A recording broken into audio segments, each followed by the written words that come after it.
Welcome. This is Sayyid School of Life. एक दफ़ा का जिक्र है, एक उस्ताद को उसके एक शागिर्द ने क्रिस्टल का बना एक खूबसूरत चाय का कप तोहफे के तौर पर भेजा। उस्ताद को कप बहुत पसंद आया।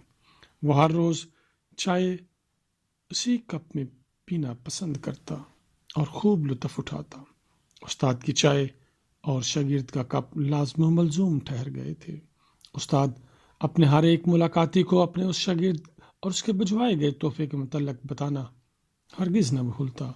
कप से इस वाबस्तगी के बावजूद उस्ताद हर सुबह खूबसूरत कप को हाथ में पकड़कर खुद कलामी के अंदाज में कहता, ये कप एक दिन टूट जाएगा। एक दिन एक मुलाकाती ने देखने के लिए कप को पकड़ा। इत्तफाकन कप उसके हाथ से फर्श पर जा गिरा। जैसे ही कप फर्श से टकराया, उसके टुकड़े टुकड़े हो गए। मुलाकाती सदमे से मबहूत हो गया, लेकिन अजीम उस्ताद पुरसुकून रहा। फर्श पर पड़े टुकड़ों की तरफ देखते हुए उसने मुलाकाती से कहा, आओ फर्श साफ कर दें। उसने झाड़ू पकड़ा और टुकड़े इकट्ठे करने शुरू कर दिए। तुम अपनी ज़िंदगी में देखोगे, तुम्हारे सामने ऐसे लम्हात आएंगे जब तुम महसूस करोगे कि तुम्हारी ज़िंदगी टुकड़े टुकड़े हो गई है। तुम मायूसी और शिकस्त महसूस करोगे। तुम महसूस करोगे नाकामियों और परेशानियों की जिस बारिश का सामना है वो कभी थमने वाली नहीं है। सूरत हाल जिसका आपको सामना है, उससे निकलने का कोई रास्ता न है।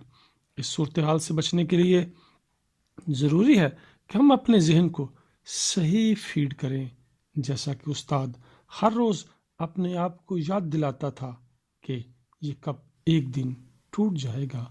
हम भी अपने आप को याद दिलाते रहें कि कुल्लु नफ्सिन ज़ाइक़ातुल मौत। आओ आज से ही जो नेमतें हमारे पास हैं उनको इंजॉय करें, शेयर करें और मशकूर रहें। इसके साथ ही याद रखें कि कोई चीज़ भी हमेशा के लिए ना है। ज़िंदगी सहल हो जाएगी अगर हम ये तर्ज़ फ़िक्र अपना लें।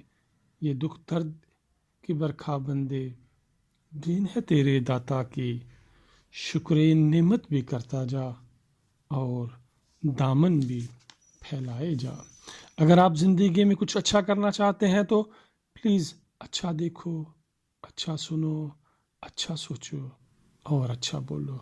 और इसके लिए आप सैयद स्कूल ऑफ लाइफ को सब्सक्राइब कर लें। अल्लाह कादिर मुतलक आपके जिस्मानी और रूहानी रिज़्क़ में इज़ाफ़ा फरमाए।